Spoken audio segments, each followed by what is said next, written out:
ইলেকট্রিকের যে মেন আছে, মেন ফেলে দিয়ে অন্ধকার করে তার চোখে লঙ্কার গুঁড়ো দিয়ে তাকে এলোপাতাড়ি 15 থেকে 20 জন দুষ্কৃতী তাকে কোপাতে শুরু করে এবং তার মৃত্যু নিশ্চিত জেনে তবুও তার দুটো হাত ভেঙে দিয়ে তারা ওখান থেকে দুষ্কৃতীরা পালিয়ে যায়। পুলিশের নেটওয়ার্ক এতটাই মজবুত, যদি মনে করে পুলিশ কোনো ক্রিমিনালকে গ্রেপ্তার করবে তার জন্যে পুলিশের 30 মিনিট সময় লাগে।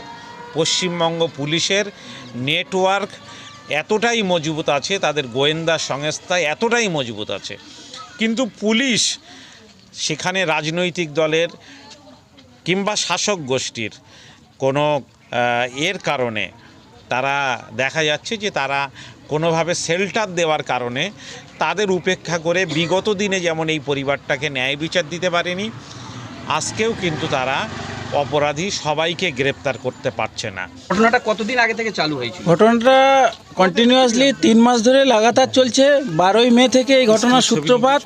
এই 12ই মে থেকে লাগাতার আমার দোকানের পাথর তারা চুরি করে নিয়ে জোর জবরদস্তি একটা হনুমান মন্দির বানানোর চেষ্টা করেছে, যার প্রতিবাদ করাতেই আজকের আমার ভাইয়ের এই অবস্থা। শুধু আমার পাথর চুরি করে আমার ভাইয়ের উপরে নয়, এর আগে একাধিকবার এদের একটা গ্যাং চলে। একাধিকবার কখনো রামনবমীতে কখনো হোলিতে আমাদের এই পাড়ার উপরে একাধিকবার এরা আক্রমণ করেছে। এই আক্রমণের আমরা শেষ দেখতে চাই এবং এর যথারীতি আইনত ব্যবস্থা এদের আমরা দেখতে চাই। আপনার ভাইকে কিভাবে কবে আক্রমণ করেছে একটু যদি? আমার ভাইকে লাস্ট এই 4ই আগস্ট সন্ধ্যা ঠিক 4টের সময়, সন্ধ্যা 7টার সময় শঙ্করপুর থেকে হোটেলে ফিরছিল টোটো নিয়ে। সে পেশায় একজন টোটো চালক। তখন তার সন্ধ্যার মুখে তার ইলেকট্রিকের যে মেন আছে, মেন ফেলে দিয়ে অন্ধকার করে তার চোখে লঙ্কার গুঁড়ো দিয়ে তাকে এলোপাতাড়ি 15 থেকে 20 জন দুষ্কৃতী তাকে কোপাতে শুরু করে এবং তার মৃত্যু নিশ্চিত জেনে তবুও তার দুটো হাত ভেঙে দিয়ে তারা ওখান থেকে দুষ্কৃতীরা পালিয়ে যায়। আপনার ভাইয়ের অপরাধটা কী ছিল? আমার ভাইয়ের নির্দোষ কোনো অপরাধ ছিল না, শুধু আমি রহিম মোল্লার ভাই করিম মোল্লা এই অপরাধেই ওকে মেরেছে। একটা শুনছিলাম যে আপনার কাছে একটা চাঁদা চাওয়া হয়েছে, কথাটা কি সত্য?